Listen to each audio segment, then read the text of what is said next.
Bonjour, je vais vous parler vite fait d'un petit boîtier bien sympathique, le Philips BR13. Petit boîtier Bluetooth. Alors, on trouve pas beaucoup de choses en français, pour ça que je me permets de faire une petite vidéo. Je vais faire très succinct, je parlerai pas de l'appli Philips Control. Vous trouverez des vidéos dessus qui viennent d'être mises à jour. Alors je vous cache pas que sur ce petit boîtier au tout départ, à l'achat, il y a des bugs, faut le mettre à jour. Il y a des petits soucis dessus, on peut avoir des difficultés, selon certains, à avoir du mal à le connecter en Bluetooth. Sinon, une fois qu'il est mis à jour et tout, ce boîtier fonctionne super bien. Basique, une petite touche pour la mise en route. Ici, vous avez un bouton IN qui vous permet de contrôler les différents modes. Donc là, on a le Bluetooth, le mode USB, le mode optique, le mode coaxial. Voilà, on fait le tour. Ici, vous avez l'équaliseur. Vous pouvez l'éteindre. Vous avez différentes bandes. Je vous cache pas qu'au niveau de l'équaliseur, il est plus facile de le manipuler par le biais de l'application. Vous avez plus d'accès et là, ça fait partie d'un des bugs. Toutes les bandes d'équalisation n'apparaissent pas ici. Vous avez en tout, je crois, 8 bandes plus 2 personnalisables. Malheureusement, quand on passe par le boîtier directement, elles n'apparaissent pas.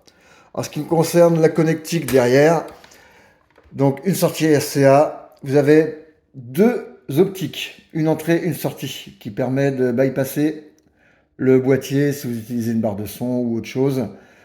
Et là, donc on voit, elle est cachée, la petite prise coaxiale. Voilà.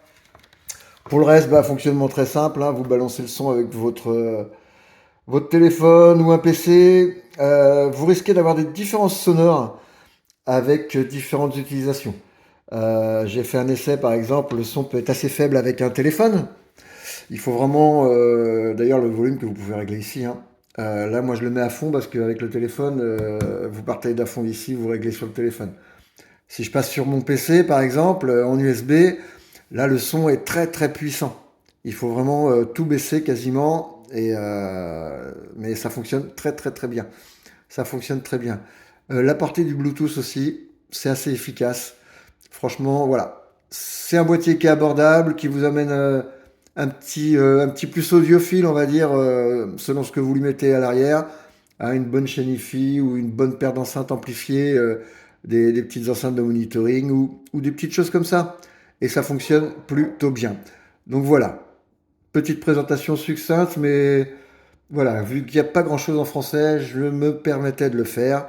Et après, bah, sur l'affichage, vous verrez, ça s'affiche comment les fréquences selon ce que vous mettez en source. Ah, donc il va afficher les formats, les codecs Bluetooth et ce qui correspond à à l'entrée coaxiale ou les entrées optiques.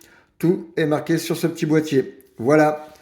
Et donc le prix, j'en ai pas parlé, vous le trouvez à partir de 69 euros sur n'importe quelle boutique. Et voilà, j'ai rien de plus à dire. Bonne utilisation à ceux qui l'achètent et voilà, petite qualité sonore qui est vraiment super bien. Bonne journée, ciao!